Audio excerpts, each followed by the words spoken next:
Subscribe करें हमारा YouTube channel, bell icon को क्लिक करना ना भूलें, जिससे आगे आने वाले सभी यूट्यूब अपडेट्स, वीडियोस, नोटिफिकेशंस आपको मिलते रहें। हाँ, नमस्कार साथियों, मैं Arvind Sharma department of botany से परिष्कार परिवार में आपका स्वागत करता हूं। और आज हम बात करने जा रहे हैं 12th क्लास के मॉडल पेपर को लेके। हमने जो मॉडल पेपर तैयार किया है वो हमारी कई फैकल्टियों ने मिलकर मॉडल पेपर बनाया है और हम आशा करते हैं कि सभी बच्चे इसको देखें। और ये जो मॉडल पेपर है ये RBSC आपके 12th में आने वाला है। और जो मॉडल पेपर की जो हम चर्चा करने वाले हैं वो है हमारा बायोलॉजी का मॉडल पेपर। इस बायो के मॉडल पेपर में हमने सभी पिछले परीक्षाओं के जो पेपर हैं उनको ध्यान में रखते हुए हमने ये पेपर बनाया है। और अब देखिए, हमारा ये प्रश्न पत्र की जो योजना है वो योजना का एक प्रारूप आपके सामने दिया हुआ है। इसका उद्देश्य, ज्ञान, अवबोध, अभिव्यक्ति, मौलिकता, ये सभी चीज़ें इसी प्रकार हम इसके अंक भार को प्रदर्शित कर रहे हैं। ये इसका अंक भार दिया हुआ है और अंक भार के अकॉर्डिंग इसका परसेंटेज है। दूसरा हम देखते हैं प्रश्नों के प्रकारवार अंक भार। किस प्रकार के प्रश्न आपके 12th के पेपर में देखने को मिलते हैं। वस्तुनिष्ठ प्रश्न देखने को मिलते हैं, अति लघुत्तरात्मक, लघुत्तरात्मक और दीर्घ उत्तरीय और निबंधनात्मक प्रश्न देखने को मिलते हैं। इन प्रश्नों का क्या रेशो आपके पेपर में रहेगा वो हम आपके सामने दिखा रहे हैं। ये पूरा का पूरा प्रश्नों का एक अंक भार है, अंक प्रति प्रश्न है, कुल अंक प्रतिशत है, प्रतिशत प्रश्नों का, ये सभी आपके स्लाइड पे देख रहे हैं आप। और एक विकल्प योजना आपके केवल मात्र निबंधनात्मक प्रश्नों में आपको विकल्प योजना देखने को मिलेगी, जो कि आप आगे देखने वाले हैं।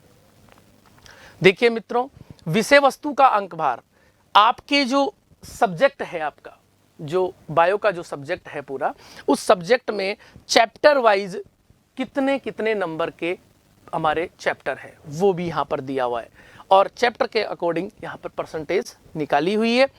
जीवों में जनन, पुष्पीय पादपों में जनन, तीसरा मानव जनन, जनन स्वास्थ्य, वंशागति, ये सभी जो चैप्टर हैं उनमें अंक भार जो दिया हुआ है वो आपके सामने है। ये उनका अंक भार है। आगे बढ़ते हैं मित्रों। विषय वस्तु का अंक भार, ये आगे के चैप्टर हैं। टोटल 16 चैप्टर आपके सिलेबस में है, 16 चैप्टर है। प्रत्येक चैप्टर के सामने उसके अंक लिखे हुए हैं। ये हमारा ब्लूप्रिंट है पूरा का पूरा चैप्टर का। ये आपको RBSC की साइट पे भी मिल जाएगा, अगर आप देखना चाहते हैं तो ये ब्लूप्रिंट है। ये देखिए मित्रों, परीक्षार्थियों के लिए सामान्य निर्देश, ये सामान्य तौर पर RBSC की साइट पे देखने को मिलता है। तो हमने यहाँ पर भी डाला है कि परीक्षार्थी सर्वप्रथम अपने प्रश्न पत्र पर नामांकन अनिवार्यतः लिखें। सभी प्रश्न अनिवार्य है। ये कंप्लीट जो प्रश्न आएंगे वो सभी करने हैं। केवल विकल्प का जो ऑप्शन होगा वो कहाँ पर होगा, लास्ट में। निबंधनात्मक प्रश्नों में एक विकल्प का ऑप्शन दिया होगा। तीसरा, प्रत्येक प्रश्न का उत्तर दी गई उत्तर पुस्तिका में ही लिखे। ये तो ऑब्वियसली उत्तर पुस्तिका में ही लिखेंगे और कहीं दूसरा कोई कागज तो हम लेकर जाते नहीं है जो उसमें लिखेंगे। तो तीसरा बिंदु ये है। चौथा है, पांचवा, इस प्रकार से इंस्ट्रक्शन है, इनको आप फॉलो कीजिए। सबसे पहले आपकी स्क्रीन पर पहले जो ऑब्जेक्टिव टाइप प्रश्न है, सबसे पहले multiple choice question, section A है ये, जिसमें मल्टीपल चॉइस क्वेश्चन है। आपको एक प्रश्न दिया हुआ है और 4 उसके आंसर हैं, उनमें से एक आंसर आपको सेलेक्ट करना होगा। पहला प्रश्न आपकी स्क्रीन पर ये रहा। पत्तियों द्वारा कायिक प्रवर्धन किस पादप में पाया जाता है। पत्तियों के द्वारा कायिक प्रवर्धन, वेजिटेटिव पार्ट जो है वो किस पादप में पाया गया है। कौन सा पादप है जो वेजिटेटिव पार्ट के द्वारा कायिक प्रवर्धन दर्शाता है। एस्पेरेगस, पत्थरचट्टा, रामबास और पुदीना, ये 4 आपके ऑप्शन हैं। आप सोच के इसको आंसर को हल कीजिए, कोशिश कीजिए आप इसके आंसर को हल कर सके। इसका आंसर है पत्थरचट्टा, ब्रायोफिल्लम इज आंसर। सेकंड क्वेश्चन, फलों के पकने के लिए कौन सा हार्मोन आवश्यक है। पादप में 5 प्रकार के हार्मोन होते हैं बच्चों, और 5 प्रकार के जो हार्मोन हैं उनमें से 4 प्रकार तो ये लिख रखे हैं, ऑक्सिन, इथाइलिन, साइटोकाइनिन, जिब्रेलिन और एक होता है एब्सिसिक एसिड। 5 प्रकार के हार्मोन है जिनमें से 4 दे रखे हैं। इनमें से कौन सा हार्मोन पकने के लिए रेस्पॉन्सिबल है। प्रश्न है which hormone is essential for ripening of fruits, तो वो आंसर होगा B, ethylene. B answer is correct. तीसरा, विषम परिस्थितियों में बीजाणु कौन सी प्रक्रिया द्वारा बीजाणु अमीबाब उत्पन्न करता है? विषम परिस्थितियों में, अनफेवरेबल कंडीशन की बात कर रहा है मित्रों, तो इसका आंसर होगा आपका बहुखंडन, मल्टीपल फ्यूजन देखने को मिलेगा आपको। चौथा प्रश्न, निम्न में से कौन सा पिरामिड उल्टी अवस्था में होंगे? कौन सा पिरामिड है जो उल्टी अवस्था में देखने को मिलता है? आपने पिरामिड चैप्टर पढ़ा होगा 12th क्लास में, इसमें पिरामिड, जैवभार, ये सभी के पिरामिड आपने देखे होंगे।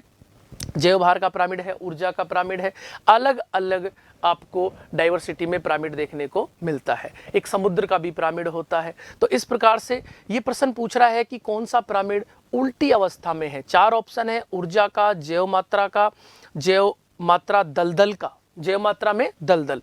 मित्रों ये मात्रा का मतलब आप समझ रहे हैं, वजन से है, ये जैव मात्रा वजन से है। संख्या का नंबर से, नंबर को हम क्या बोलते हैं? संख्या। घास का मैदान। इन चारों में से कौन सा जो पिरामिड है वो उल्टी अवस्था में होगा? उसका आंसर आपको पहला देखने को मिलेगा, ऊर्जा पिरामिड। ऊर्जा का पिरामिड उल्टा होता है। एक सुकेंद्रकी जीव के डीएनए संरचना में पाए जाने वाला घटक नहीं है। सुकेंद्रकी का मतलब होता है uninucleate organism which component is not present in DNA of uninucleate organism. इसका आंसर आप बताइए, क्या आंसर होगा? आंसर होगा मैग्नीशियम। मैग्नीशियम तत्व क्या होगा? घटक के रूप में नहीं होता है। नेक्स्ट क्वेश्चन, पेनिसिलिन की खोज करने वाले साइंटिस्ट का नाम। ये तो आप जनरल नॉलेज में भी पढ़ते रहते हैं, साइंस के जनरल नॉलेज के हमारे न्यूज़पेपर्स में भी कई बार साइंटिस्टों की चर्चा होती है। तो ये प्रश्न कई बार आता है कि पेनिसिलिन की खोज करने वाले साइंटिस्ट कौन से हैं। तो आपके सामने 4 ऑप्शन हैं। पहला ही ऑप्शन इसका सही है, Alexander Fleming. Next, Graafian follicle द्वारा स्त्रावित किया जाने वाला हार्मोन कौन सा है? ग्रेफियन फॉलिकल के द्वारा स्त्रावित हार्मोन एस्ट्रोजन। ध्यान रखना मित्रों, एस्ट्रोजन फीमेल का हार्मोन है, प्रोजेस्टेरॉन मेल में पाया जाने वाला हार्मोन है, रिलैक्सिन फीमेल हार्मोन है, कॉर्टिसोन, ये सभी हार्मोन्स हैं जो कि मेल और फीमेल में पाए जाते हैं। एक हार्मोन और है टेस्टोस्टेरोन, वो भी क्या है कि मेल में पाया जाने वाला हार्मोन है। तो यहाँ पर ग्रेफियन फॉलिकल द्वारा स्त्रावित होने वाला हार्मोन है और उसका नाम है एस्ट्रोजन। Right answer. निम्न में से कौन सा एंजाइम आणविक कैंची कहलाता है? Molecular scissor. In which enzyme is known as molecular scissor. Molecular scissor के रूप में काम आने वाला एंजाइम कौन सा है? और ऐसे 2 एंजाइम हैं जिनका नाम मॉलिक्यूलर सीजर में रखा गया है, एक तो एंडोन्यूक्लिएज और एक एक्सोन्यूक्लिएज। ध्यान रखना मित्रों, एंडोन्यूक्लिएज हमेशा बीच से कट लगाता है और एक्सोन्यूक्लिएज जो है वो साइड से कट लगाता है। किस में कट लगाता है? डीएनए के स्ट्रैंड में। तो यहां पर एंडोन्यूक्लियस एंजाइम और एक्सोन्यूक्लियस एंजाइम आणविक कैंची की तरह काम करते हैं। बताइए ऑप्शन में कहां है endonuclease? Second option is correct, restriction endonuclease. Next question, निम्न कथनों में से प्रजाति के संदर्भ में कौन सा कथन उपयुक्त नहीं है? देखिए मित्रों, ये विशेष तौर पर इस शब्द पर फोकस कीजिएगा। यहाँ पर लिखा हुआ है नहीं है। नहीं है का मतलब कौन सा? ये जो 4 ऑप्शन दे रखे हैं इनमें कौन सा नहीं है? किसके संदर्भ में बात कर रहा है? प्रजाति के संदर्भ में बात कर रहा है। पहला ऑप्शन है प्रजाति के सदस्य आपस में अंतः प्रजनन कर सकते हैं। दूसरा ऑप्शन है प्रजाति में सम्मिलित जैव समूह, प्रजाति में सम्मिलित जैव समूह में जीनों का प्रवाह नहीं होता। एक प्रजाति दूसरी प्रजाति से प्रजनन के आधार पर अलग है। और चौथा ऑप्शन है एक प्रजाति के सदस्यों में जैव विविधता पाई जाती है। देखिए मित्रों, इसका आंसर होगा सेकंड इज करेक्ट आंसर। ये रहा, प्रजाति में सम्मिलित जैव समूह में जीनों का प्रवाह नहीं होता। बिल्कुल ये आंसर गलत है। गलत कैसे? और इसने गलत ही पूछा है, कौन सा नहीं है, कि इनमें से कौन सा नहीं है जो प्रजाति के संदर्भ में गलत नहीं है। तो प्रजाति में सम्मिलित जैव समूह में जीनों का प्रवाह नहीं होता। तो ये हमारा 9वां क्वेश्चन और हमारे 9 क्वेश्चन कंप्लीट हो चुके हैं मित्रों। ये objective type multiple choice question थे जो तुम्हारे पूरे हो गए हैं। आगे बढ़ते हैं, रिक्त स्थानों की पूर्ति कीजिए, फिल इन द ब्लैंक्स। ये रिक्त स्थान दिए हुए हैं, इनमें आपको आंसर फिल करना है। पहला क्वेश्चन ये रहा, न्यूक्लियोटाइड रिक्त स्थान और रिक्त स्थान का सम्मिश्रण है। तो सम्मिश्रण का मतलब मिलकर बने हुए होते हैं। तो न्यूक्लियोटाइड में क्या क्या होगा, दो चीजें आपको यहां पर डालनी है। पेंटो शर्करा होती है न्यूक्लियोटाइड में, उसके अलावा और क्या होगा, नाइट्रोजनस बेस तो होगा ही होगा, तो और फॉस्फेट समूह, तीन चीज होती हैं। तो यहां पर दो ऑप्शन आप नोट करें, नाइट्रोजनी क्षार और फॉस्फेट, ये दोनों का सम्मिश्रण माना गया है। दो ऑप्शन है, तीन अगर यहां पर तीन रिक्त स्थान दिए जाते तो फिर तीन ही यहां पर लिखने पड़ते, लेकिन यहां दो हैं तो इसलिए मैंने दोनों डाल दिए। इसके बाद में अगर देखते हैं तो एक आनुवंशिक रूप से संशोधित फसल, आनुवंशिक रूप से संशोधित, इसका मतलब हुआ कि जेनेटिकली मॉडिफाइड क्रॉप कौन सी है जिसको आनुवंशिक रूप से तैयार किया गया है, और उसका नाम है बीटी कॉटन। ये रहा, जिसकी हम आगे भी चर्चा करेंगे। बीटी कॉटन, कॉटन प्लांट है कपास का, और बेसिलस thuringiensis नाम का बैक्टीरिया है। तो ये जो बैक्टीरिया है उसके द्वारा इस कॉटन में क्या किया गया, जेनेटिकली मॉडिफाइड किया गया। हमने एक जीन, जिस जीन का नाम है क्राइजीन, क्राइजीन फर्स्ट एसीबी होता है, क्राइजीन फर्स्ट एबीबी होता है। तो एक जीन जो है वो जीन हमने इस बीटी कॉटन में ट्रांसफर किया, जिसकी वजह से कॉटन की फसल जो है उसमें प्रतिरोधक क्षमता बढ़ी है, और उसके साथ में जो कॉटन की फसल को जो कीट खा रहा था, वो कीट जो है उस फसल को खाने के बाद उसकी मृत्यु हो जाती है। ये आपकी 12th क्लास की बुक में ये चैप्टर दिया हुआ है, पूरा बायोटेक्नोलॉजी से संबंधित 11वां 12वां चैप्टर, आप एक बार पढ़िएगा। तो बीटी कॉटन एक आनुवंशिक रूप से संशोधित फसल है। आगे बढ़ते हैं मित्रों, तीसरे नंबर का क्वेश्चन है जिसमें जेट विमान से निष्कासित होने वाला प्रदूषक, जेट विमान से कौन सा, एरोसोल नाम का जो प्रदूषक है वो निष्कासित होता है। इसके बाद रेडियो एक्टिव विकिरणों के सतत संपर्क में रहने से खाली स्थान रोग की आशंका होती है। कौन सा रोग, जो हमारी जो रेडियो एक्टिव रेडिएशंस आती हैं उनसे कौन से रोग की आशंका होती है। एक बहुत ही भयंकर रोग है जिसका नाम है कैंसर। अल्ट्रावायलेट जो होती हैं वो भी कैंसर को कोज करती है मित्रों, ध्यान रखना। तो continuous contact with radio active radiation, these is risk of space, हम बोल सकते हैं खालिस्तान। डिजीज, कौन सी डिजीज, कैंसर कोज करता है। आइए मित्रों अगले पॉइंट पे चलते हैं। अब हमारे सामने जो क्वेश्चन है ये हमारे रिक्त स्थान fill in the blanks question थे, और अब हम जो क्वेश्चन की बात कर रहे हैं वो है अति लघुत्रात्मक प्रश्न, जो कि 8 प्रश्न है। प्रत्येक क्वेश्चन 1 नंबर का है और टोटल 8 नंबर के क्वेश्चन है। 1 नंबर के क्वेश्चन से हम बात कर रहे हैं, शुक्र जनन के लिए आवश्यक 2 हार्मोन के नाम बताइए। शुक्र जनन के लिए आवश्यक 2 हार्मोन के नाम, कौन कौन से हार्मोन है जो शुक्र जनन में भाग लेते हैं। पहला कूप उत्तेजक हार्मोन है और दूसरा टेस्टोस्टेरोन, जिसकी चर्चा मैंने आपसे मल्टीपल चॉइस क्वेश्चंस में की थी। तो यहाँ पर टेस्टोस्टेरोन और कूप उत्तेजक दोनों हार्मोन जो है वो शुक्र जनन में भाग लेते हैं। नेक्स्ट आगे दूसरा क्वेश्चन है, एक जीन की अभिव्यक्ति पर दूसरे जीन का प्रभाव क्या कहलाता है। एपिस्टेसिस, एक जीन की अभिव्यक्ति, एक जीन जो है वो अपने आप को रिप्रेजेंट कर रहा है और उस पर ही दूसरे जीन का यदि कोई प्रभाव पड़ता है तो वो प्रक्रिया एपिस्टेसिस कहलाती है। आगे बढ़ते हैं, देखिए मित्रों डीएनए में कितने प्रकार के नाइट्रोजनी क्षार पाए जाते हैं, ये हमारा तीसरा प्रश्न है। डीएनए में कितने प्रकार के नाइट्रोजनी क्षार पाए जाते हैं। तो डीएनए में 2 प्रकार के नाइट्रोजनी क्षार होते हैं, कौन कौन से, एक तो प्यूरिन है और दूसरा पायरिमिडिन है। तो ये रहा पायरिमिडिन और ये रहा प्यूरिन।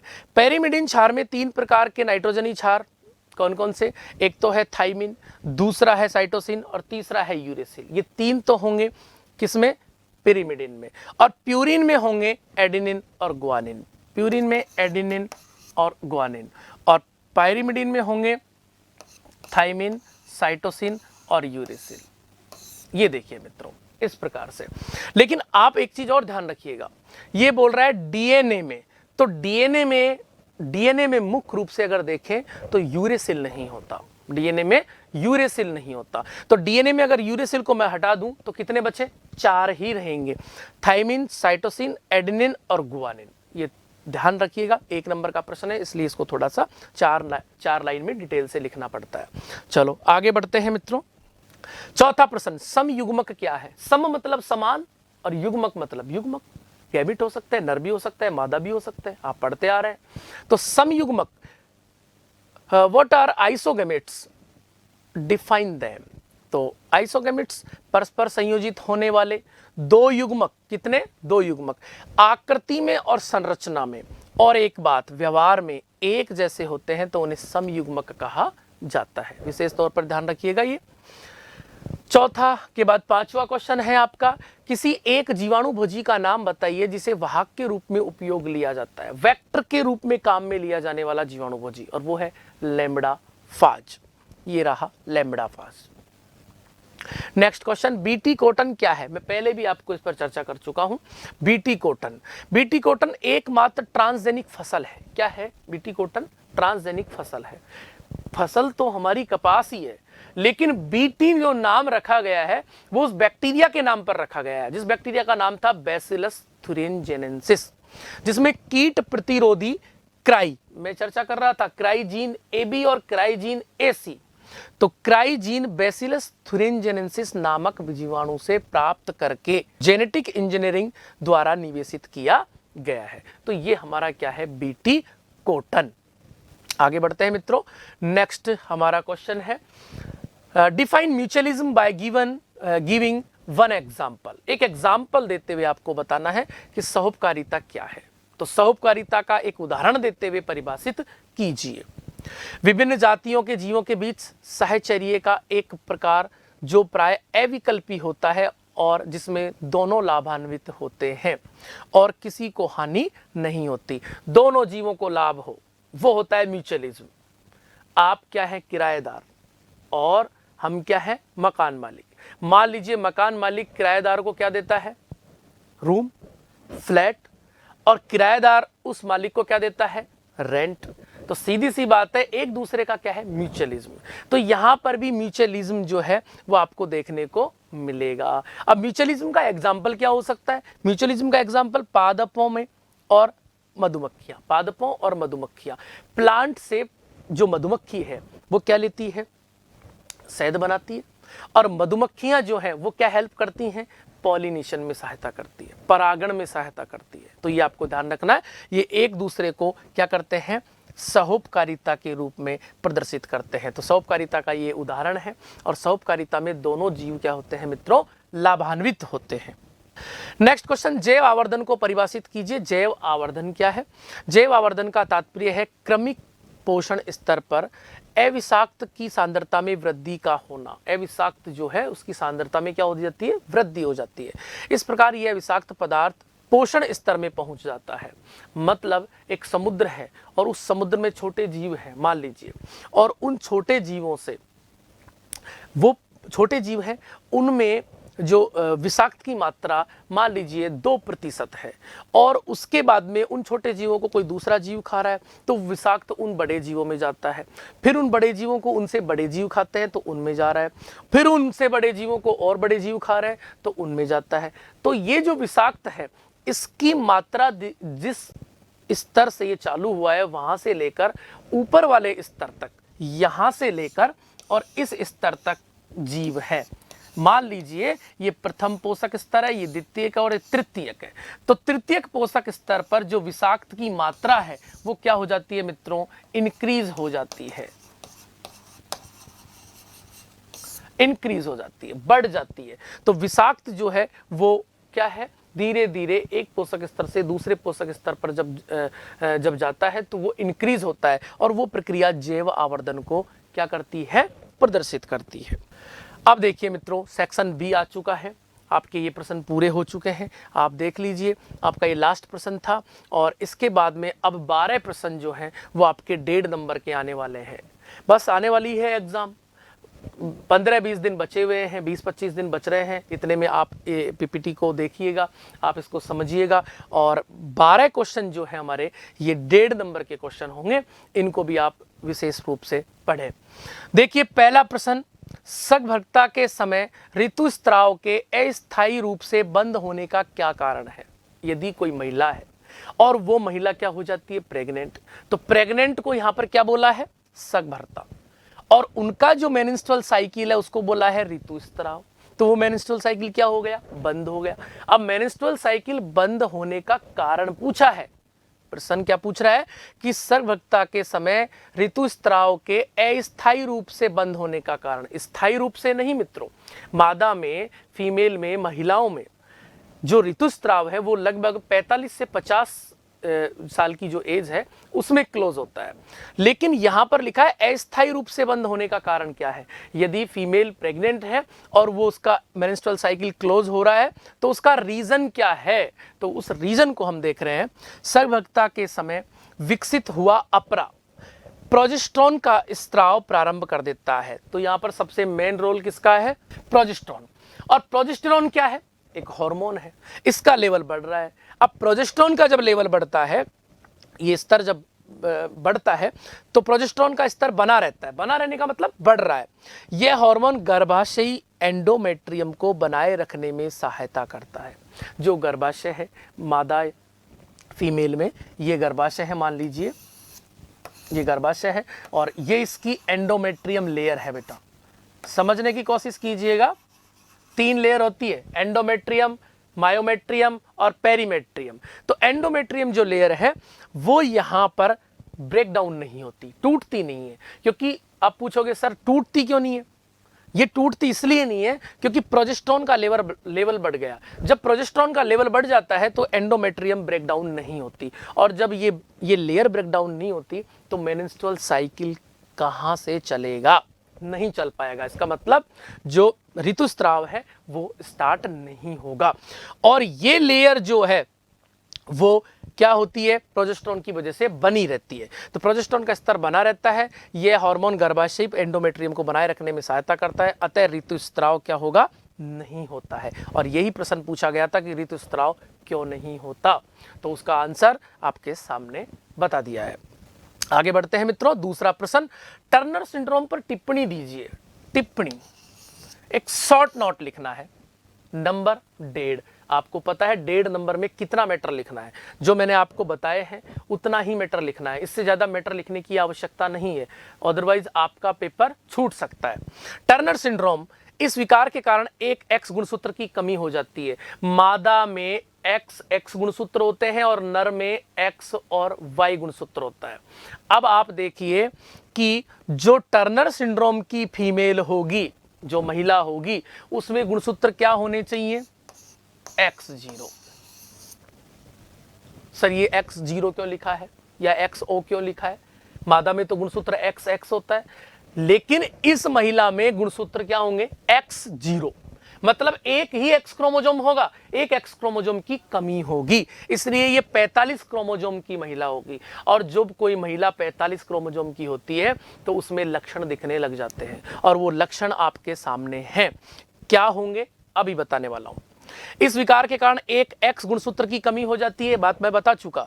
45 गुणसूत्र युक्त महिला, 45 गुणसूत्र युक्त स्थिति है इसकी, ऐसी नारी क्या होगी, बांझ होगी, वो रिप्रोडक्शन में या जनन में भाग नहीं ले सकती। उनमें अंडाशय जो है, उनका जो अंडाशय है वो अल्पवर्धित होता है। कैसा होता है, अल्पवर्धित, अविकसित, तथा द्वितीयक लैंगिक लक्षणों का अभाव होगा, और द्वितीयक लैंगिक जो लक्षण है वो भी नहीं पाए जाएंगे। हथेली जो है उसमें क्या होगी, खांच बनी होगी, हाइट कम होगी, मानसिक रूप से भी क्या होगी, मानसिक रूप से भी कमजोर होगी वो महिला। तो इसलिए ये टर्नर सिंड्रोम जो है वो कई महिलाओं में देखने को मिलता है। लेकिन महिला कौन सी होनी चाहिए, जिसमें क्रोमोजोम का नंबर कम हो, X0, ये विशेष तौर पर ध्यान रखना। नेक्स्ट क्वेश्चन, सुदम ट्यूमर और दुर्दम ट्यूमर, नाम सुना होगा जब आप कैंसर पढ़ रहे होंगे, जब आपको आपकी क्लास में कैंसर पढ़ाया गया होगा तो आपने जरूर बात की होगी कि what is difference between benign and malignant tumour. देखिए दोनों में डिफरेंस आपकी स्क्रीन पर है, बिनाइन ट्यूमर और मैलिजेंट ट्यूमर। बिनाइन ट्यूमर वो ट्यूमर है जिसमें मानव की कोई कोशिका है और वो डेवलप हो रही है, विकसित हो रही है, सेल डिवीजन हो रहा है, और सामान्य तौर पर वो किस में बदल गई, अनकंट्रोल सेल डिवीजन के तौर पर वो एक गांठ में बन गई। अब वो गांठ जो है एक तरीके से वो पूरी बॉडी में नहीं फैलती, कहीं पर कई बार मानव में हम देखने को मिलता है, सामान्य जनजीवन में, कि किसी के हाथ में, किसी के पैर में एक ट्यूमर लाइक संरचना देखने को मिलती है, गांठ जैसा फील होता है, तो वो एक तरीके से कौन सी ट्यूमर है? वो बिनाइन ट्यूमर है। वो कौन सी है बेटा? बिनाइन ट्यूमर है। बिनाइन ट्यूमर की खास बात ये सामान्यतः अपने मूल स्थान तक सीमित रहती है। अगर हाथ में है तो हाथ में ही रहेगी, ये पैर तक नहीं पहुंचेगी। उनमें होने वाली क्षति सीमित होती है, संपूर्ण शरीर में नहीं फैलते। इन्हें नॉन मेटास्टेसिस कहते हैं। इन्हें क्या कहते हैं? Non metastasis. ये ध्यान रखना बिनाइन का। अब आप कहोगे सर फिर मेलिजेंट में क्या है? मेलिजेंट ट्यूमर में क्या होता है? ये प्रतिरोधभवी कोशिकाओं का पुंज है जो नवद्रव्यीय कोशिकाएं कहलाती है।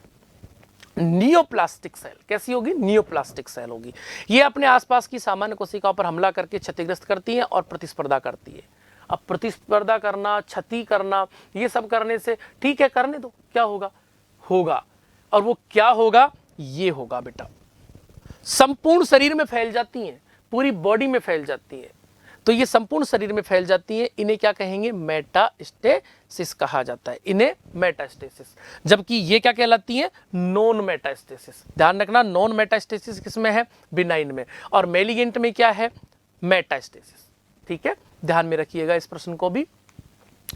चौथा प्रश्न है, पादप कोशिकाओं का पात्रे संवर्धन जंतु कोशिकाओं की अपेक्षा सरल है। जंतु कोशिकाओं का पात्रे संवर्धन है, पात्रे संवर्धन, और एक होता है जीवे संवर्धन।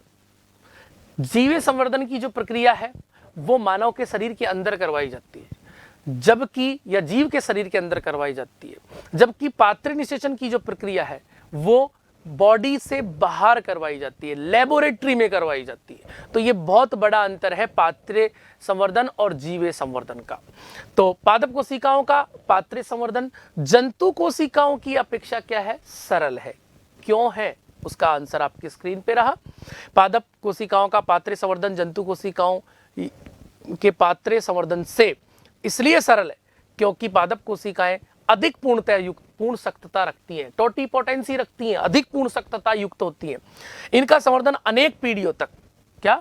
अनेक पीढ़ियों तक करवा सकते हैं। लेकिन जंतु कोशिकाएं, आपको पता है आरबीसी की सेल की उम्र तो 120 दिन है।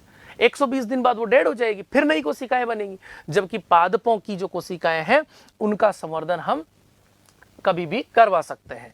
तो ये अधिक पूर्ण सख्तता युक्त होती हैं।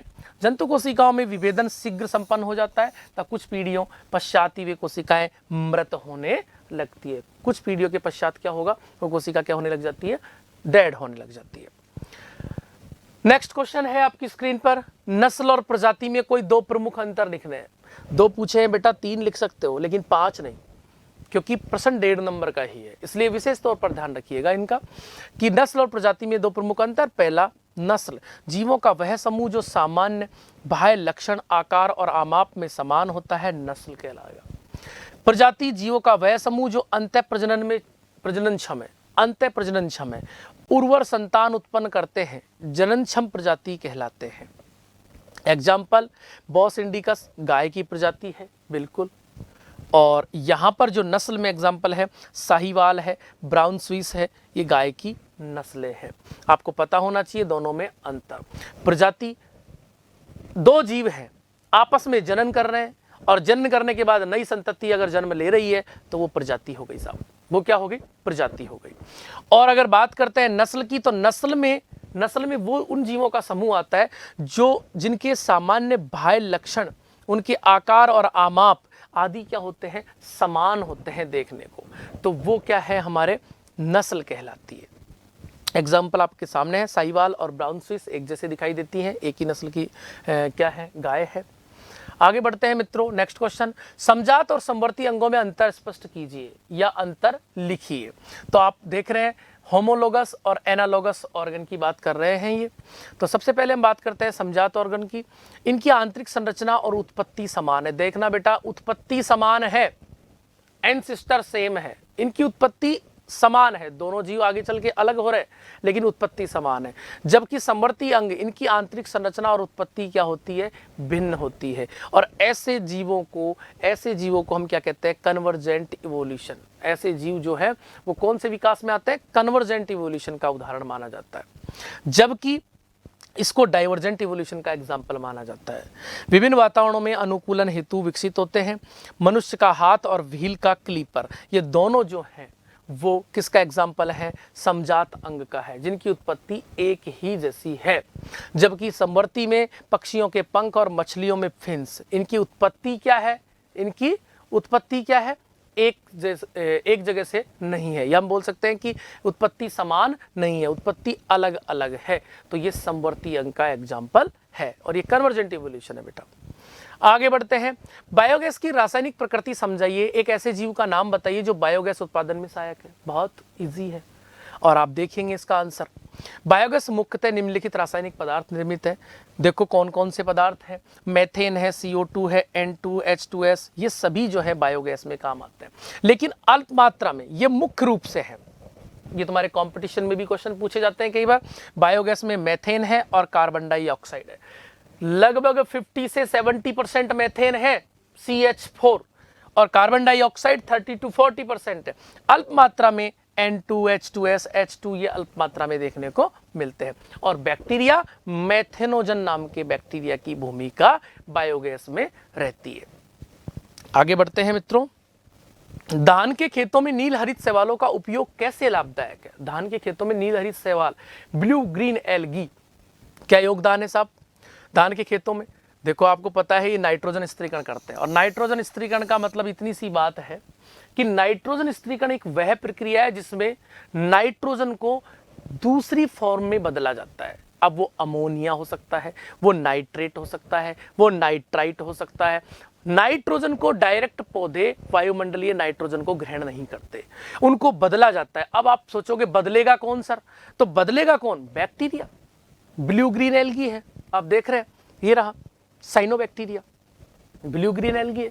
तो ये साइनोबैक्टीरिया जो है वो क्या करता है? नाइट्रोजन स्थिरीकरण में सहायता करता है। बात इतनी सी है।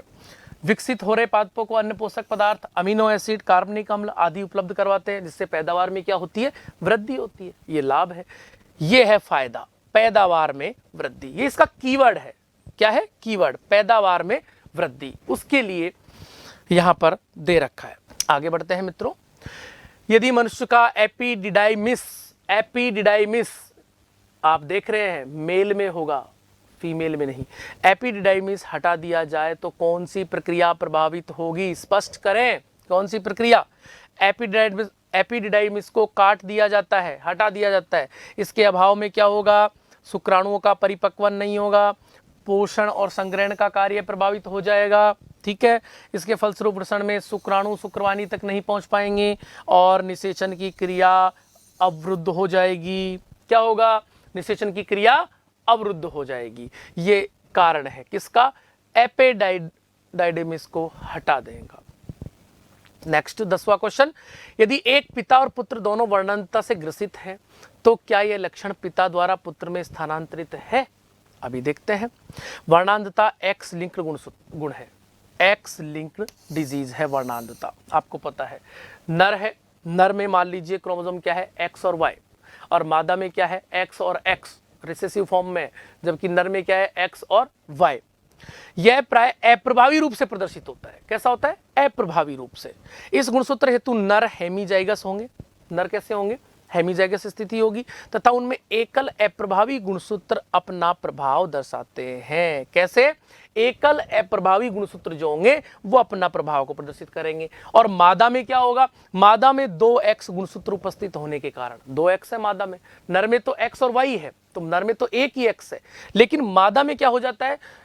2x है, क्योंकि XX होता है मादा में। 2x गुणसूत्र उपस्थित होने के कारण पूर्णतः अप्रभावी स्थिति में ही अपना प्रभाव प्रदर्शित करते हैं। कौन सी स्थिति में? पूर्णतः अप्रभावी स्थिति में, जो कि नर संतति के संबंध में संभव नहीं होता, क्योंकि नर में दोनों एक्स प्रेजेंट नहीं होते। तो ये कौन सी डिजीज है? एक्स लिंक्ड गुण वाली डिजीज है वर्णांधता। Next question. क्या कारण है कि नवजात ऑक्सीजन, जो ओजोन में भी काम आती है, नवजात ऑक्सीजन वायुवीय श्वसन हेतु जीवों में उपयुक्त नहीं होती है? नवजात ऑक्सीजन वायुवीय श्वसन ऑक्सीजन की प्रेजेंट में होता है और अवायवीय श्वसन ऑक्सीजन की एब्सेंट में होता है। अब आप आंसर देखिए। नवजात ऑक्सीजन अत्यधिक क्रियाशील तत्व है, बिल्कुल क्रियाशील है। ये सभी जैव अणुओं से, किससे? सभी प्रकार के जैव अणुओं से रासायनिक अभिक्रिया करने में सक्षम है। अभिक्रिया होने पर ये शीघ्र क्या हो जाएगा? इनका ऑक्सीडेशन कर देता है। ये जिसके साथ जुड़ेगा उसका ऑक्सीडेशन कर देगा।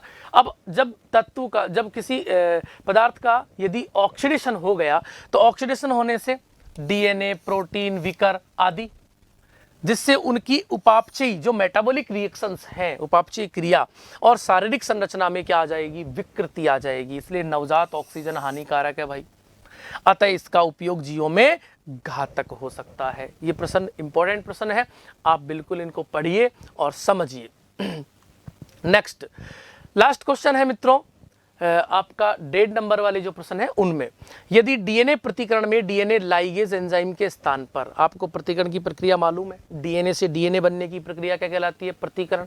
डीएनए से आरएनए बनने की प्रक्रिया ट्रांसक्रिप्शन, और आरएनए से प्रोटीन बनने की प्रक्रिया ट्रांसलेशन, अनुलेखन और अनुवादन हिंदी में बोलते हैं। तो यहां पर प्रतिकरण की जो प्रक्रिया है उससे संबंधित प्रश्न है। डीएनए प्रतिकरण में डीएनए लाइगेज एंजाइम का काम होता है खंडों को जोड़ना। तो खंडों को जोड़ने के स्थान पर या लाइगेज के स्थान पर डीएनए पॉलीमरेज एंजाइम प्रयुक्त कर दिया जाए तो क्या होगा, तो पॉलीमरेज एंजाइम तो डीएनए की चेन को बढ़ा देगा भाई, तो डीएनए की चेन क्या हो जाएगी, बढ़ जाएगी, और डीएनए पूरा का पूरा क्या होगा, इलोंगिनेट हो जाएगा।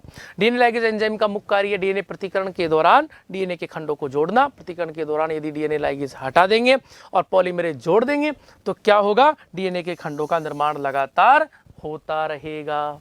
ये आप ध्यान रखिए। नेक्स्ट, अब आते हैं मित्रों हमारे दीर्घ उत्तरीय प्रश्न, और ये 3 प्रश्न है।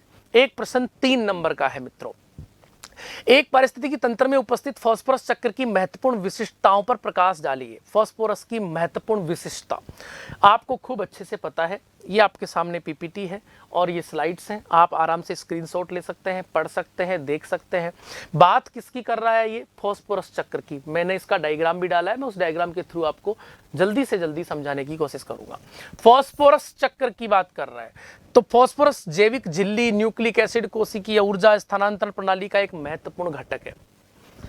अनेक प्राणियों को अपना कवच, हस्ती, दांत आदि बनाने के लिए इनकी आवश्यकता होती है। बिल्कुल फास्फोरस चाहिए।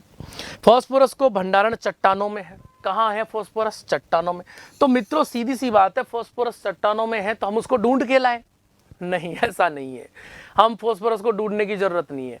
चट्टानों में होता है क्षरण, और तुम सोचोगे, बोलोगे सर क्षरण कैसे होगा, बरसात का पानी चट्टानों पर गिरता है, और बरसात का पानी जब चट्टानों पर गिरता है तो वो जो बरसात का पानी है, वो पहली बरसात अगर हुई तो वो होती है एसिड रेन। तो वो जब गिरेगा तो चट्टानों में क्षरण होगा, टूट टूट के जो कण है, जो चट्टानों के कण हैं वो बह के कहाँ आते हैं, जमीन में, और उनके साथ फास्फोरस भी आता है। जमीन में आते हैं तो जमीन में वो पानी बहता है, बहने के बाद वो नदियों में, नदियों से समुद्र में चला जाता है। हम अभी डायग्राम देख लेंगे। और उस पानी का उपयोग जो है वो प्लांट्स करते हैं, और जो पानी नदियों के आसपास बह रहा है, नदियों में बह रहा है, उस पानी को प्लांट एब्जॉर्ब कर रहा है, प्लांट को कोई जीव खा रहा है, और उस जीव के अंदर वो फास्फोरस आ रही है। तो प्लांट में फास्फोरस कहाँ से आया, जमीन से। जमीन में फास्फोरस कहाँ से आया, चट्टानों से। और यही बात तो मैं आपको बताना चाह रहा हूं कि ये जो चट्टान है इसी में क्या है, फास्फोरस का भंडार है। अब ये डायग्राम भी आप देख लीजिएगा। फास्फोरस के रूप में, फॉस्फेट के रूप में फास्फोरस को क्या करते हैं, संचित किया जाता है। ये देखिए, ये रहा डायग्राम, बिल्कुल ये डायग्राम है। बरसात वाला एग्जांपल दिया है मैंने, उस डायग्राम को अच्छे से याद रखें, समझें इस डायग्राम को। यहाँ पर पानी गिरा, ये बरसात से क्या होगा, ये पानी आगे जाएगा, और आगे जाने के बाद ये कहाँ, समुद्र में चला जाएगा। लेकिन ये पानी जो रास्ता है समुद्र और चट्टानों के बीच में, उसमें ये पानी एब्जॉर्ब होता है, और इस मिट्टी से ये पौधे उगते हैं, ये प्लांट उग रहे हैं, और इनको ये जीव खा रहे हैं, और जीव के खाने के बाद ये जो फास्फोरस है वो वापस मिट्टी में मिल जाती है अवशेष के रूप में, और ये रही हमारी PO4। तो ये फॉस्फेट इस प्रकार से क्या होती है, एक साइकिल के रूप में क्या करती है, रन करती रहती है। ये सारी बातें वही हैं जो मैंने अभी आपको बोला। बैक्टीरिया हो चाहे पानी हो, वो क्या करता है, हमारी जो चट्टान है उसका क्षरण करता है। अब देखिए दूसरा प्रश्न, संक्रामक रोग किसे कहते हैं। किसी जीवाणु द्वारा उत्पन्न संक्रामक रोग के सामान्य लक्षण, रोग जनक, रोकथाम के उपायों पर संक्षिप्त टिप्पणी लिखिए। मैं आपके पास आता हूं, और आने के बाद यदि मेरे आने से यदि आपको कोई बीमारी लग जाती है तो वो बीमारी है संक्रामक रोग। ये मान के चलिए, पास बैठने से, साथ खाना खाने से, या और कई कारण हैं जिनके कारण वो बीमारी फैलती है, तो वो संक्रामक रोग है, एक दूसरे से ट्रांसफॉर्म होते हैं। अब आप देखिए, what are infectious disease, mention symptom, pathogen and precautional measures of any bacterial infectious disease. वे रोग जो एक व्यक्ति से दूसरे व्यक्ति में संचरित होते हैं, संक्रामक रोग मैं जो आपको बता रहा हूं, इसमें सामान्य तौर पर ये घातक बिल्कुल होते हैं, ऐसा नहीं कह सकते हम घातक नहीं है, लेकिन इनसे ज़्यादा घातक और भी कई रोग हैं। तो हम कुछ रोगों के बारे में चर्चा कर रहे हैं। पहला रोग आपके सामने है टाइफाइड। साल्मोनेला टाइफी नाम का बैक्टीरिया जल में मिलता है, नमी वाले क्षेत्र में जल में मिलेगा, और ये जो बैक्टीरिया है वो क्या करता है, टाइफाइड पैदा करता है। ध्यान रखना, साल्मोनेला टाइफी ये वायरस डिजीज नहीं है, टाइफाइड ये बैक्टीरियल डिजीज है, कई बार कंपटीशन में पूछा जाता है। संक्रमित भोजन लेने से ज्वर, कमजोरी, आमाशय में पीड़ा, ये सभी समस्याएं देखने को मिलेंगी। और रोकथाम तो आप अच्छे से जानते हो, एक इसका विशेष रोकथाम है, वो है विडाल टेस्ट करवाया जाता है। पुराना भोजन खाने से ये डिजीज़ होती है और उसका भी ध्यान रखें। और सबसे इम्पोर्टेंट बात, आप चिकित्सक का परामर्श लें, डॉक्टर की सलाह लें। निमोनिया स्ट्रेप्टोकोकस निमोनी नाम का ये भी बैक्टीरिया है।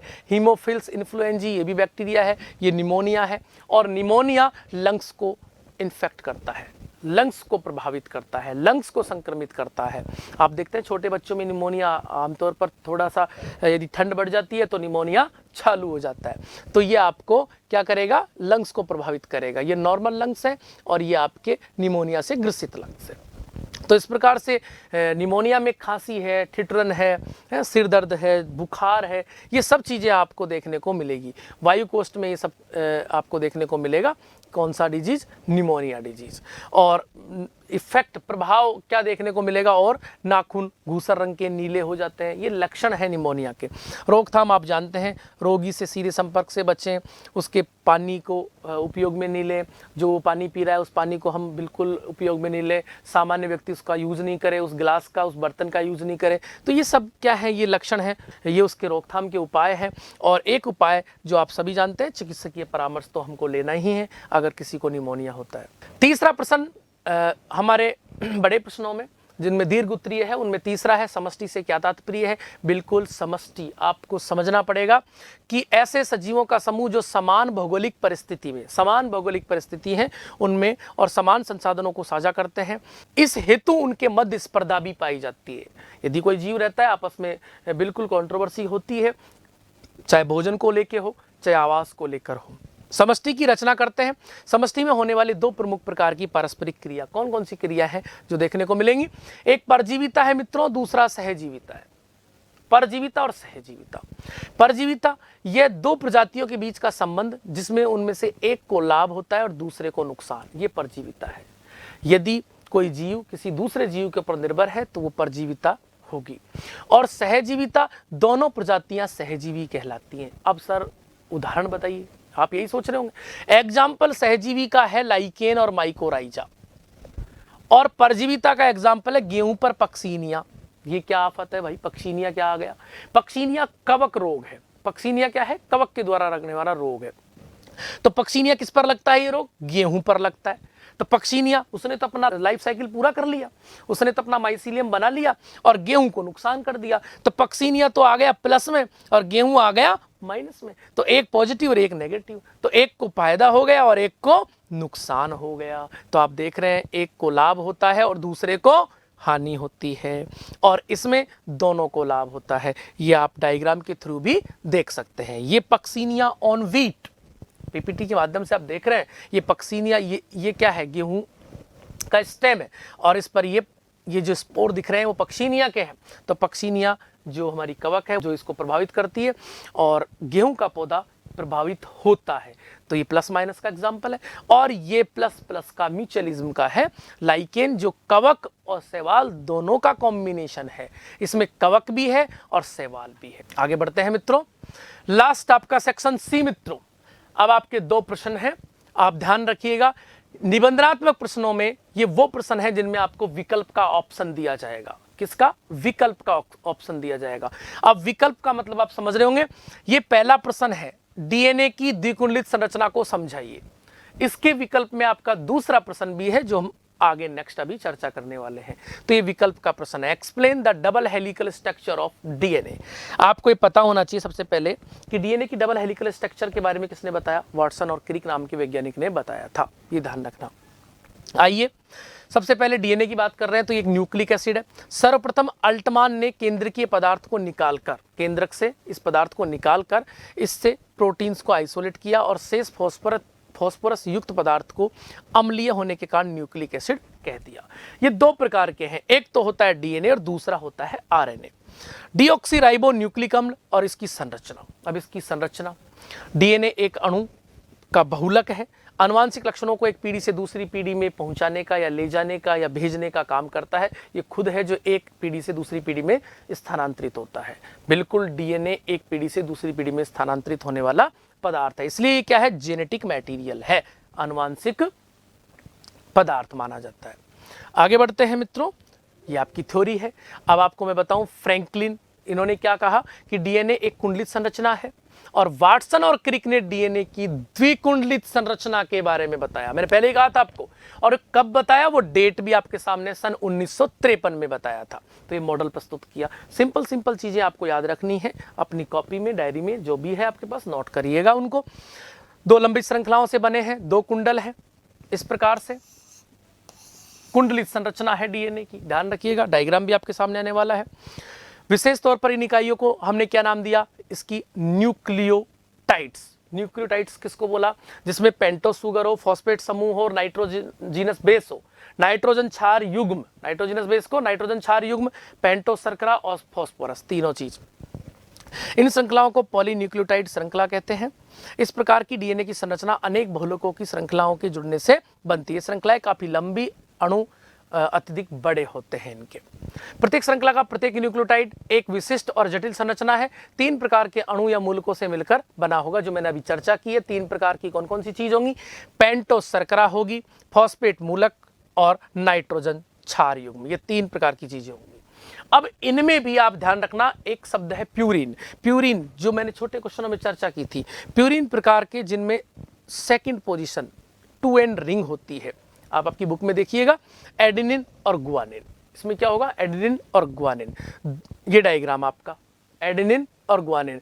और दूसरा पायरिमिडिन, जिसमें क्या होगा, थाइमिन, साइटोसिन और यूरेसिल, ये तीनों होंगे। अब देखिए मित्रों, ये आपकी डबल हेलिकल स्ट्रक्चर है, और डबल हेलिकल स्ट्रक्चर में ये जो आपको दिखाई दे रहा है, ये आपकी बॉन्डिंग है। क्या है बेटा, बॉन्डिंग है। इधर एडेनिन है तो इधर क्या होगा, थाइमिन। एडेनिन हमेशा किससे जुड़ा होता है, थाइमिन से जुड़ा होता है। और ये क्या है, बॉन्ड है। कौन सा बॉन्ड है, हाइड्रोजन बॉन्ड है, और डबल बॉन्ड है, ये और ध्यान रखना। और गुआनिन हमेशा जुड़ा होता है साइटोसिन से। तो साइटोसिन ये क्या होगा, ट्रिपल बॉन्ड है, ट्रिपल बॉन्ड है।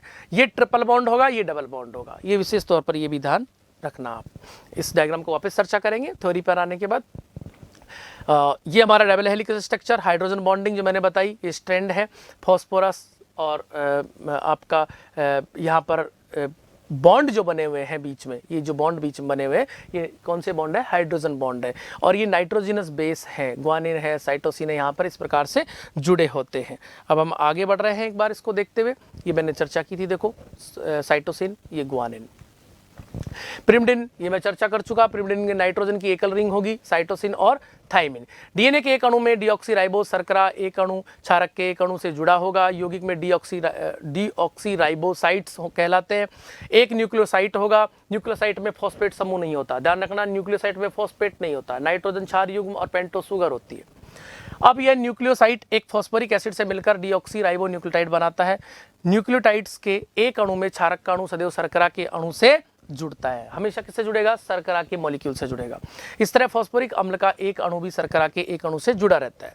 4 विभिन्न नाइट्रोजन बेस होने के कारण डीएनए के अणु में 4 प्रकार के न्यूक्लियोसाइट और 4 न्यूक्लियोटाइड, कौन से, एडेनिन, गुआनिन, साइटोसिन और थाइमिन, ये होंगे डीएनए में। और एडेनिन, गुआनिन, साइटोसिन और थाइमिन की जगह यूरेसिल आ गया तो वो आरएनए में होगा। इसी प्रकार से एक डीएनए अणु में 2 लंबी श्रृंखलाएं होंगी। श्रृंखला का एक अणु एक अक्ष की ओर होगा, दूसरा अणु दूसरे अक्ष की ओर होगा, जिसमें हाइड्रोजन बंध से जुड़कर क्षारक का एक जोड़ा बना लेते हैं। एंगस्ट्रॉम कितना होता है हाइड्रोजन बॉन्ड के बीच? 2.83 से लेकर 2.90 एंगस्ट्रॉम तक। दो श्रृंखलाएं आपस में बंधी होती हैं, एक दूसरे से उल्टी दिशा में होते हैं। उल्टी दिशा में देख लेना, उल्टी दिशा में कैसे कि एक फॉस्फोडाइस्टर लिंकेज जो है 3 to 5 प्राइम की होगा, 3 to 5 प्राइम की और एक स्टैंड देखने को मिलेगा, और दूसरा स्टैंड जो होगा वो कैसे होगा? 5 to 3 प्राइम की ओर होगा।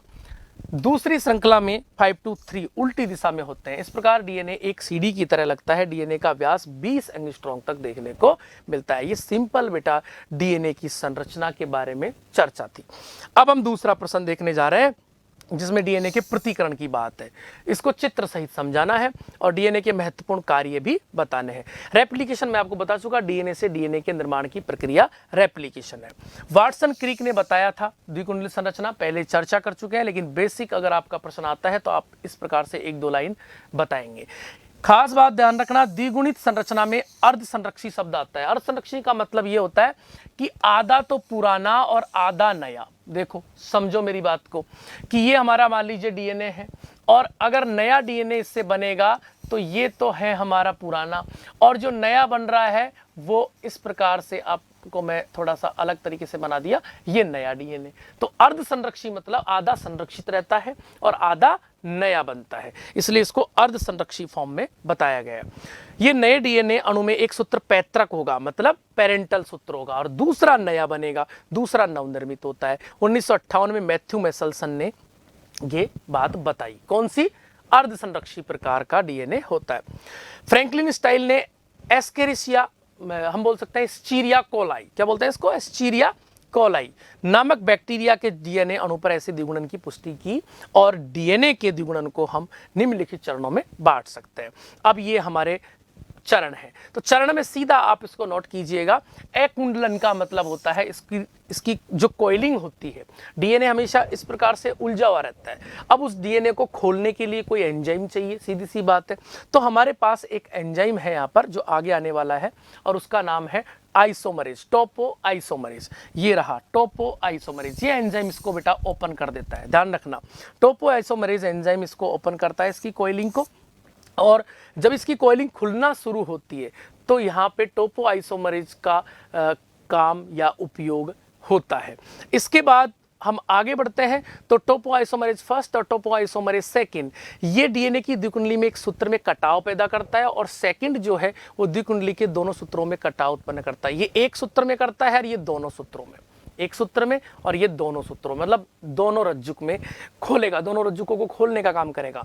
टोपो आइसोमरेज को ध्यान रखना एक नाम और दिया गया है। कई बार ऐसा होता है हमारा नाम स्कूल में अलग होता है और घर पे अलग होता है, वैसे ही इसका दूसरा नाम जो है इसे गायरेज के नाम से भी जाना जाता है। तो ये गायरेज एंजाइम है।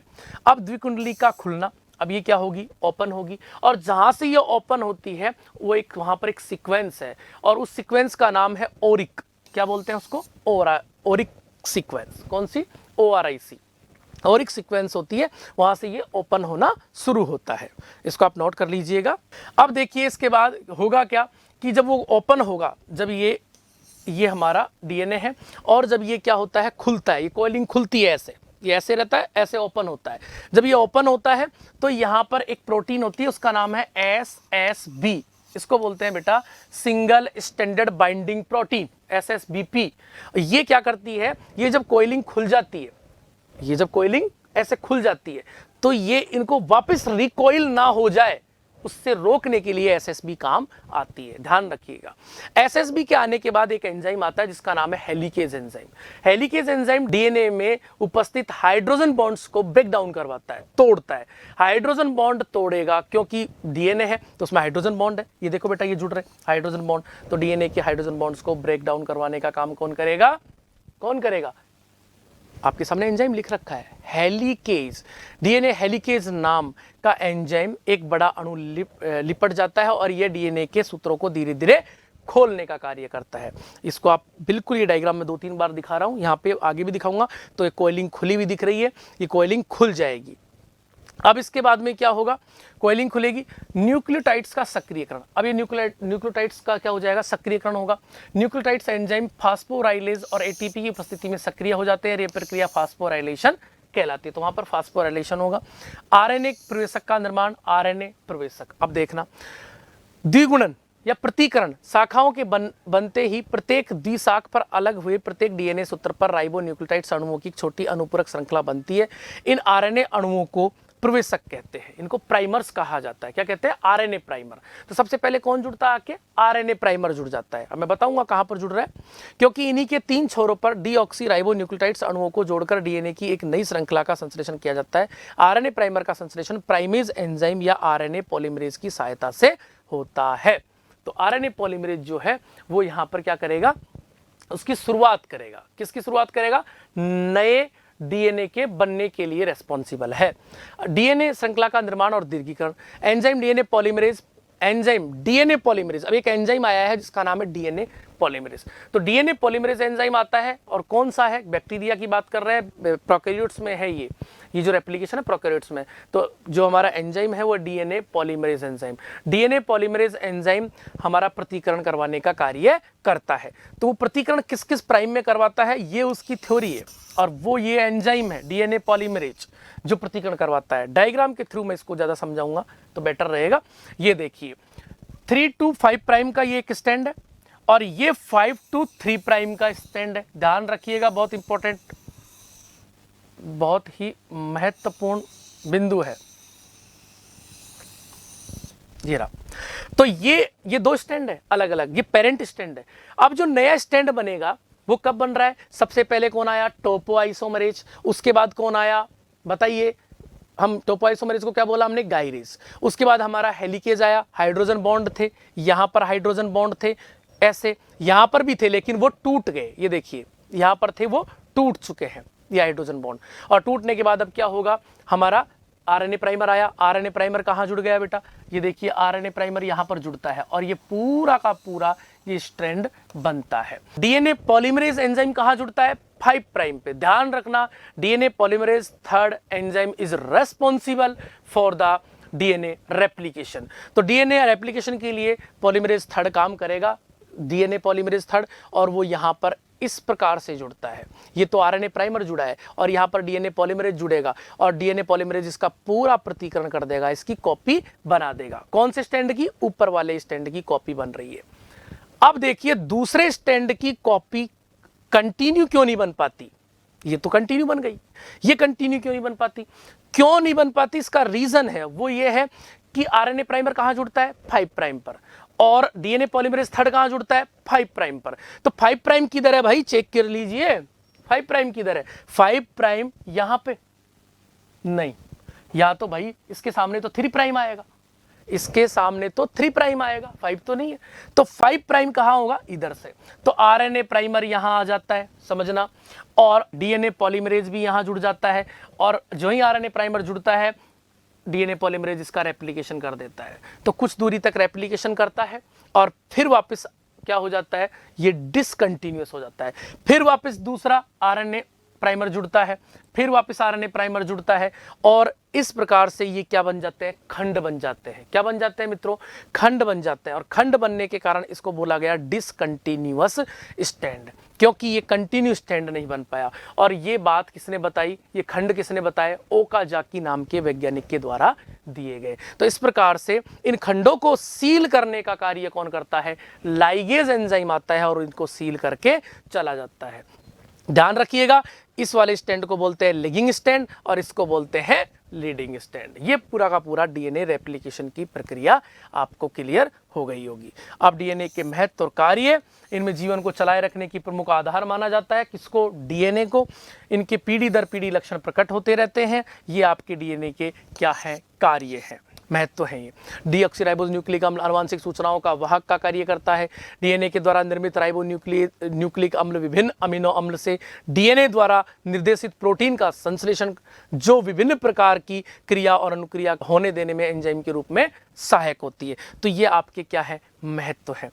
अब देखिए मित्रों, एक प्रश्न पूरा हो गया। मैंने अथवा वाला प्रश्न करवा दिया है और उससे पहले का करवा दिया। उनमें से एक प्रश्न आपको करना है एग्जाम में, इस प्रकार से अगर आता है तो, और बिल्कुल ऐसा ही आएगा। लास्ट प्रश्न आपकी स्क्रीन पर ये रहा। स्वपरागण की अपेक्षा परपरागण अधिक उपयोगी है, इस कथन की व्याख्या करो। देखिए भाई, स्वपरागण और परपरागण, परपरागण के लाभ। पर इससे पहले आपको यह तो पता हो कि परागण किसे कहते हैं। पराग कणों का वर्तिकाग्र पर स्थानांतरण होना परागण कहलाता है। अब परागण की प्रक्रिया एक तो होता है स्वपरागण और एक होता है परपरागण। स्वपरागण मतलब आपस में, और परपरागण मतलब किसी दूसरे पे। एक सिंपल भाषा में यही समझ आ रहा है। अब देखिए, परपरागित पुष्पों से बनने वाले फल बड़े भारी और स्वादिष्ट होते हैं। इनकी बीजों की संख्या अधिक होती है। परपरागण में उत्पन्न बीज भी बड़े और भारी, स्वस्थ, अच्छी नस्ल के होंगे। इन बीजों से उत्पन्न पौधे भी बड़े, भारी, स्वस्थ और सक्षम होंगे। परपरागण द्वारा रोग अवरोधक नई प्रजातियां तैयार की जाती हैं। परपरागण से आनुवंशिक पुनर्योजन द्वारा विभिन्नताएं उत्पन्न होती है। ये परपरागण के क्या है मित्रों, लाभ है। और परपरागण द्वारा प्रकृति में स्वतः ही पौधों की नई प्रजातियां उत्पन्न भी हो जाती है, क्योंकि ये कोई हमने डिसाइड नहीं किया कि परागण हम ही करेंगे। परागण की प्रक्रिया कीटों के द्वारा होती है, परागण की प्रक्रिया जीवों के द्वारा भी होती है। परपरागण की हानि क्या है? परपरागण की क्रिया अनिश्चित होती है, कोई निश्चित नहीं होती, फिक्स नहीं है, क्योंकि परागण के लिए यह वायु, जल और जंतु पर निर्भर है। मैंने आपको पहले भी बताया कि हमारे द्वारा नहीं है कि भाई हमने ही परागण किया। यह परागण की प्रक्रिया वायु, जल और जंतु के द्वारा निर्भर है। परागित करने वाले साधनों की समय पर उपलब्धता न होने पर अधिकांश परागित होने से रह जाते हैं। परपरागण के लिए पुष्पों को दूसरे पुष्पों पर निर्भर रहना पड़ता है, बिल्कुल। और कीटों को आकर्षित करने के लिए पौधे अपने आप में कुछ स्पेशल कैरेक्टर रखते हैं, और वो क्या है? चमकीले रंग, भड़कीले रंग या बड़े दलपुंज, सुगंध, ये सब क्यों होती है प्लांट में? परागण की प्रक्रिया पूर्ण करने के लिए ऐसा देखने को मिलता है। चलो मित्रों, पांचवा, परपरागित पुष्प, विशेषकर वायु परागित पुष्पों में परागण अधिक संख्या में नष्ट होते हैं। परपरागित बीज सदैव संकर होते हैं, बिल्कुल। परपरागित बीज कैसे होंगे? संकर होंगे। ये डायग्राम देख सकते हैं, ये सेल्फ पॉलिनेशन है। ये हमारा पुमंग है, एंड्रोसियम, यहाँ से परागकण निकले और वर्तिकाग्र पर स्थानांतरित, ये सेल्फ पॉलिनेशन। और परपरागण जो है वो क्रॉस पॉलिनेशन है, एक पुष्प के परागकण दूसरे पुष्प की वर्तिकाग्र पर जा रहे हैं, तो क्रॉस पॉलिनेशन कहलाता है। ये आपका लास्ट अथवा वाला प्रश्न है मित्रों। आवर्त बीजी पादपों में गुरु बीजाणु जनन को समझाओ, और बीजांड की अनुदैर्घ्य काट का नामांकित चित्र है। तो यह आपका गुरु बीजाणु जनन का निर्माण की प्रक्रिया है पूरी। और ये जो प्रक्रिया है, इसमें क्या होता है वो देखिए आप। बीजांड में बीजांड काय के स्वतंत्र सिरे के कुछ अंदर अध स्तरीय क्षेत्र में एक कई प्रकार की कोशिकाओं का समूह स्पष्ट केंद्रक अधिक स्पष्ट होकर प्रपसु कोशिका बनाता है। एक प्रपसु कोशिका बनती है, मुख्य कोशिका बनती है। फीमेल वाले भाग की बात कर रहा है ये, क्योंकि गुरु बीजाणु जनन फीमेल भाग है और लघु बीजाणु जनन मेल भाग है। माइक्रोस्पोरोजेनेसिस और एक होता है मेगा स्पोरोजेनेसिस। तो ये मेगा स्पोरोजेनेसिस है। अब यदि एक से अधिक प्रपसु कोशिकाएं हैं तो प्राय एक ही कोशिका बड़ी और स्पष्ट होकर एक परिणत विभाजन करेगी, जो कि एक सूत्री विभाजन है, और इसके द्वारा दो कोशिकाओं में बट जाएगी। डायग्राम अभी देख लेंगे। प्राथमिक भित्तीय कोशिका कहलाएगी। परिणत विभाजन के द्वारा विभाजित होकर दो कोशिकाएं अथवा कुछ अपनत विभाजन के द्वारा भित्तीय कोशिकाओं का एक समूह बना लेती है। ये आर्किस्पोरियल सेल है, और इसके बाद में आर्किस्पोरियल से ये प्राइमरी पैराइटल सेल बनेगी, डिवीजन करेगी। प्राइमरी स्पोरोजीनस सेल, ये स्पोरोजीनस सेल है, ये पैराइटल सेल है। स्पोरोजीनस सेल नीचे है, पैराइटल सेल ऊपर है। अब हमारी जो पेरेंटल सेल है ये रही, इसमें क्या होगा? अपनतिक विभाजन होगा, और इससे प्राइमरी लेयर्स और ये डायाड बनेगा। प्राइमरी लेयर्स होंगी, और प्राइमरी लेयर्स में हमारे डिवीजन हो रहा है तो चार कोशिका बन गई, ये मान के चलिए आप। और मेगा स्पोर का एक टेट्राड बन जाता है। मेगा स्पोर के कितने स्पोर बनेंगे? एक तरीके से मेगा 4, 1 2 3 और 4 स्पोर बन रहे हैं। अब इसमें से 3 स्पोर क्या हो जाते हैं बेटा? डीजनरेट हो जाते हैं, और एक स्पोर जो बचता है वो आगे चलकर, ये डिप्लॉइड है, ध्यान रखिएगा, आगे चलकर वो क्या करेगा? पूरे के पूरे इस प्रकार से हमारे एक परिपक्व फीमेल गैमेटोफाइट का निर्माण करता है, जो आप ये डायग्राम देख सकते हैं। ये रहा, 1 से 2 कोशिका बनेंगी, 2 से 4 बनेंगी। कौन सा विभाजन हो रहा है? यहाँ पर मियोसिस नहीं हो रहा, यहाँ पर माइटोसिस हो रहा है। 2 से 4 बनेंगी, 4 से 8 बनेंगी, और इस प्रकार से पूरा का पूरा फीमेल गैमेटोफाइट बन जाएगा। ये आपको ध्यान में रखना है। ये इसकी पूरी इस प्रकार से थ्योरी है, और आप इसको समझिएगा। इस प्रश्न में लास्ट में आपको दिखाया गया था प्रतीप बीजांड की संरचना बनाइए। तो आपकी ये प्रतीप बीजांड की संरचना है। बीजांड 6 प्रकार के होते हैं। अलग अलग प्रकार के बीजांड जो है वो पादपों में अलग अलग देखने को मिलते हैं। ये प्रतीप बीजांड है मित्रों, ये डायग्राम केवल पूछा गया है, चित्र जो आपकी स्क्रीन पर ये रहा। मैं केवल इस बीजांड के बारे में आपको थोड़ा सा बता देता हूं कि ये जो बीजांड है, प्रतीप बीजांड, इसको बोलते हैं एनाट्रोपस ओव्यूल। क्या बोलते हैं? Anatropous ovule. ये आवर्त बीजियों में देखने को मिलता है। बीजधारी जो पादप हैं, जिनके बीज के ऊपर आवरण पाया जाता है, उन सभी एंजियोस्पर्मिक प्लांट्स में ये ओव्यूल देखने को मिलता है। इस ओव्यूल की संरचना आप देख रहे हैं, ये बाहर की तरफ इनर इंटेग्यूमेंट है, ये आउटर इंटेग्यूमेंट है। इसी प्रकार से आप इसमें देख रहे हैं, इसमें सिनर्जाइट्स है, इसमें एम्ब्रियोसैक है, इसमें आप देख रहे हैं इसमें सेकेंडरी न्यूक्लियस है। ये सारी चीज़ें इस ओव्यूल में आपको देखने को मिलेंगी। ओव्यूल के अंदर की जो संरचना है उसमें आप देख रहे हैं सेकेंडरी न्यूक्लियस, एम्ब्रियोसैक, ये एग है, और ये सिनर्जॉइड सेल्स हैं, ये हाइलम वाला भाग है, ये फ्यूनिकल वाला भाग है, और ये इसका प्लेसेंटा है। इस प्रकार से ये जो है प्रतीप बीजांड आपको आवर्त बीजियों में देखने को मिलेगा। मित्रों, इस प्रकार से हमारा ये मॉडल टेस्ट पेपर है जो एग्ज़ाम की दृष्टि से महत्वपूर्ण है। आप इस पैटर्न पर तैयारी करें, इन क्वेश्चनों को देखें।